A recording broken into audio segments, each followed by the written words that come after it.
आप देख रहे हैं फानूस टीवी। खबर हरिद्वार के रुड़की से। रुड़की के पुरानी तहसील मोहल्ले में आबादी के बीच करीब 12 साल से चल रहे अवैध पटाखा गोदाम में आग लग गई। इस दौरान एक के बाद एक कई धमाकों से पूरा इलाका दहल गया। इसी परिसर में करीब 6 किराएदार रह रहे थे। दमकल की टीम ने कड़ी मशक्कत के बाद आग पर काबू पाया। वहीं आग से गोदाम में रखे लाखों की आतिशबाजी जलकर राख हो गई। बताया गया कि 2 श्रमिक गोदाम में बीड़ी पी रहे थे, इसकी चिंगारी से आग लगी। बता दें कि गंगनहर कोतवाली क्षेत्र के पुरानी तहसील मोहल्ले में बर्फ खाने के पास एक पुराना भवन है। इस भवन में हर्षिता, सचदेवा, विकास, पिंकी, मीनू, मनीषा किराए पर मकान लेकर रहते हैं। वहीं इसी परिसर में काका पतंग वाले ने अवैध पटाखों का गोदाम बना रखा है। शनिवार को अवैध पटाखा गोदाम में 2 श्रमिक सफाई कर रहे थे। इसी दौरान दोनों श्रमिक बीड़ी पीने लगे। बीड़ी की चिंगारी से आतिशबाजी ने आग पकड़ ली। देखते ही देखते एक के बाद एक कई धमाके हुए। धमाकों की आवाज़ सुनकर दोनों श्रमिकों के अलावा परिसर में रहने वाले किराएदार भी घरों से बाहर निकलकर सड़क की तरफ दौड़ पड़े। घटना से मौके पर अफरा तफरी मच गई। किसी ने सूचना गंगनहर कोतवाली को, पुलिस को और दमकल विभाग की टीम को दी। कुछ देर बाद दमकल के विभाग की टीम मौके पर पहुंच गई। दमकल विभाग की टीम ने लोगों की मदद से आग बुझाने का प्रयास शुरू किया। गोदाम के बगल में ही एक किराएदार की रसोई घर में भी आग लग गई। गोदाम और रसोई घर में एलपीजी के भरे गैस सिलेंडर भी रखे हुए थे। गनीमत ये रही कि उनमें आग नहीं लगी, नहीं तो वरना बड़ा हादसा हो सकता था। दमकल की टीम ने कड़ी मशक्कत के बाद आग पर काबू पाया। आग से लाखों रुपये की आतिशबाजी जलने के साथ ही एक किराएदार की रसोई और घर में रखे कुछ सामान को भी नुकसान पहुँचा है।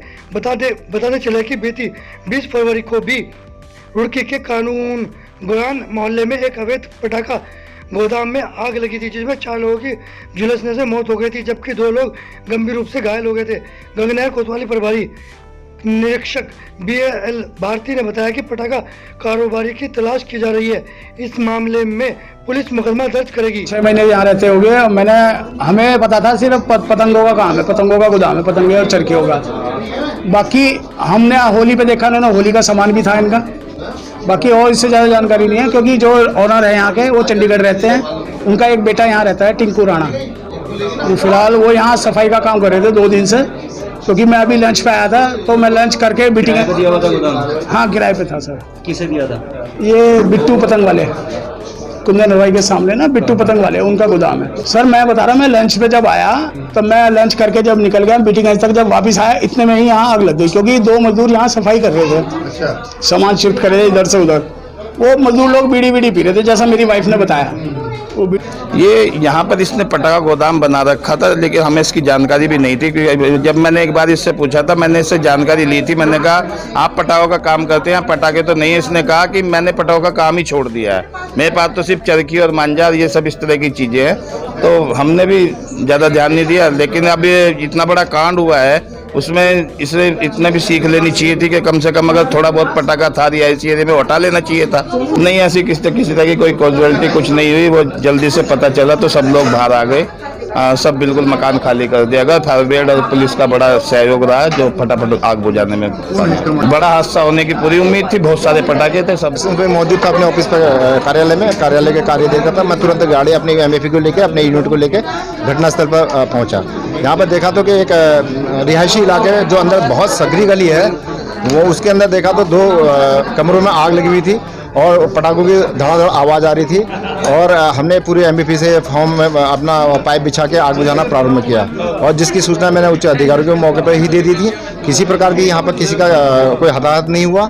और जो बताया गया यहाँ पर मालूम किया गया, ये टिंकू राणा इसका मकान है और इसमें बिट्टू काका का इसका गोदाम है। और इनसे मालूम किया यहाँ पर जो रहते हैं, ये इन्होंने बताया कि 4-5 दिन से इसमें काम चल रहा था। तो हमने इनको पूछा कि आपने पुलिस में या फायर सर्विस में इसकी शिकायत क्यों नहीं करी? तो बोले हमें डर के मारे हमने कुछ सूचना नहीं दी। कोई अनुमति नहीं है, ऐसे रिहायशी इलाकों में अनुमति नहीं थी। और पटाखे बनाने का तो कोई सवाल ही नहीं होता, बनाने की अनुमति मिलती है। कोई भी शासन प्रशासन तभी कामयाब होता है जब जनता का सहयोग होता है। जनता इतनी बड़ी घटना को छुपा के रख रही है, इनका भी एक एक नागरिक होने के नाते इनका भी कुछ दायित्व तो बनता है। और इन केस अगर ये एक्सीडेंट रात के समय होता तो जो यहाँ पर 10-12 परिवार रह रहे हैं, मैं समझता हूँ हर परिवार में 2-4 तो सदस्य होंगे, इतनों की जान जोखिम में रहती है। क्या इनको अपनी जान की परवाह नहीं है? इनका भी दायित्व बनता है। और शासन प्रशासन तो अपने काम मुस्तैदी से कर ही रहा है और करता रहेगा।